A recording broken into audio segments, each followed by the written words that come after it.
الرحمن الرحیم۔ محترم ناظرین السلام علیکم۔ ترکی اور موصل کے درمیان موصل کے قریب ایک آبادی ہے جس کا نام جزیدہ ہے۔ وہاں عرب کے معدود اور دولت مند افراد میں سے خزمایہ نام کا ایک شخص رہتا تھا۔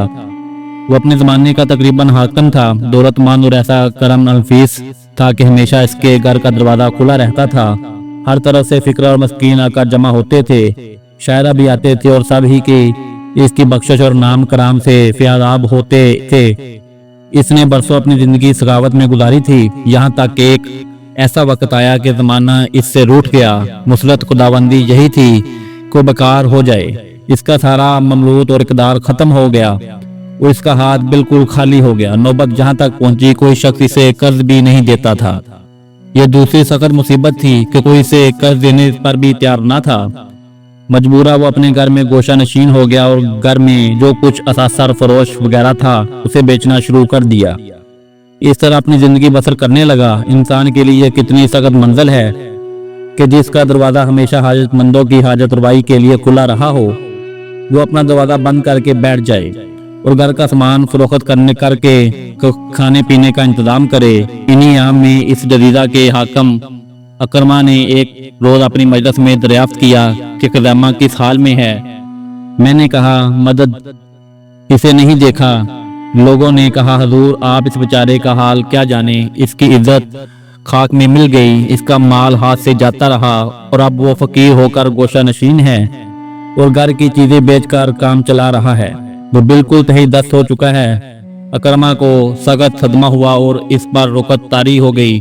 جب رات ہوئی تو اپنے جزیر طریف بیت المال سے 4000 اشرفیاں نکال کر انہیں 4 تھیلوں میں مہر بند کیا، غلام کے سپرد کر کے خود ایک گھوڑے پر سوار ہوا اور ایک اپنے غلام کو دیا اور اس طرح خزمیہ کے گھر کے قریب پہنچا۔ وہاں پہنچ کے اس مقصد سے کہ غلام کو بھی علم نہ ہو اور یہ کام پوشیدہ طور سے انجام پائے تاکہ علم خالص رہے اور صرف خدا جانے، اور بس غلام سے کہا کہ اشرفیاں مجھے دو اور تم واپس جاؤ، اور خود ہی تھیلیوں کو اٹھانے کا کام بھی کیا۔ ایک حاکم اپنی شان و شوکت کے باوجود اشرفیاں کو اپنے کندھے پر لاد کے اور رات کی تاریخ میں اسے سر اور چہرے کو چھپا کے خزمیہ کے دروازے پر پہنچا اور دستک دی۔ خزمیہ باہر آیا اور کہا کون ہے؟ میں ایک عرب ہوں، تمہارے لیے لایا ہوں۔ اس نے پوچھا کیا ہے؟ کہا 4000 دینار ہے، کوئی خاص چیز نہیں ہے، میں نے سنا تھا کہ تم پریشانی میں گرفتار ہو، لہذا یہ پیسے لے لو۔ خزمیہ نے کہا جب تک تمہیں پہچانوں گا نہیں یہ پیسے نہیں لوں گا۔ اکرمہ نے کہا تم کو اس سے کیا کام کہ میں کون ہوں، یہ پیسے لے لو، میں نہیں چاہتا کہ تم مجھے پہچانو۔ خزمیہ بھی اس بات پر جم گیا کہ جب تک یہ نہ بتاؤ گے کہ کون ہو تم، میں یہ رقم نہیں لوں گا۔ اکرمہ نے مجبور ہو کر عمومی حیثیت کا ایک جعلی نام بتایا کہ انا جزید اسرات الکرام، یعنی میں ایک ایسا آدمی ہوں جو صاحبان کرام کی لشکروں کی تلافی کرتا ہوں، جو قریب اور سخی انسان لشکر کرتا ہے اور مال و زرع اس کے ہاتھ سے نکل جاتا ہے، میں اس کی دراسی کرتا ہوں۔ وہی شخص جس نے خود اس موجودہ حاکم کو 4000 دینار دیے تھے وہ قید خانہ میں ڈال دیا گیا، پھر بھی اس کے بارے میں ایک لفظ بھی نہ کہا کہ میں وہی ہوں جس نے اس رات تمہیں 4000 دینار پہنچائے تھے، اور اب تم اس کا بدلہ اس طرح دے رہے ہو، اس لیے کہ جو عمل صرف خوشنودی خدا کے لیے ہو اسے دوسروں سے کہنا یا اس پر احسان جتانا درست نہیں ہوتا۔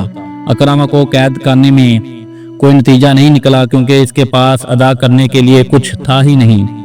خزمیہ نے حکم دیا کہ اسے شکنجہ کیا جائے۔ جب اس معذول حاکم کو شکنجے میں کسا گیا تو اس کی جوزہ برداشت نہ کر سکی اور نئے حاکم خزمیہ کے پاس پیغام بجایا کہ آیا جابر اسرات الکرام کا بدلہ یہی ہے؟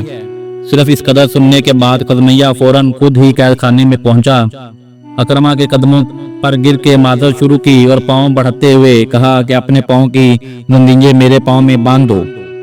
جب اکرمہ اس پر تیار نہ ہوا تو کہا تم سوار ہو کر چلو، میں پیدل چلوں گا۔ اس نے کہا میں نے کوئی ایسا کام کیا ہی نہیں تو میں ایسا کیوں کروں؟ خزمیہ نے کہا کیا تم نے فلاں شب مجھے مصیبت سے نجات نہیں دلائی تھی؟ اس نے کہا میں نے یہ عمل تمہارے لیے نہیں کیا تھا۔ آخرکار ایسے پوری عزت و احترام کے ساتھ عمومی خلیفہ کے پاس لے جایا گیا اور کہا یہی وہ جوان ہے جس نے اس رات کو میری مدد کی تھی اور جو اب حکومت سے معزول ہے۔ کہتے ہیں کہ خلیفہ نے بھی اسے کافی مال زیرت دیا اور چاہا کہ پھر اسی سابقہ حکومت پر بحال کر دے، لیکن اس نے منظور نہیں کی اور کہا میں جدیدہ کی حکومت نہیں چاہتا، اس پر خرمایہ ہی کو قائم رکھیں۔ خلیفہ نے دوسرے علاقے کی حکومت اس کے سپرد کی اور پوری شوکت شان کے ساتھ وہاں سے واپس ہوا۔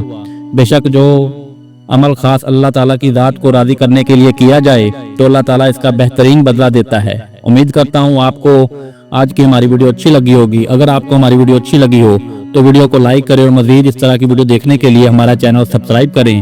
ملتے ہیں نیکسٹ ویڈیو میں، تب تک کے لیے اللہ حافظ۔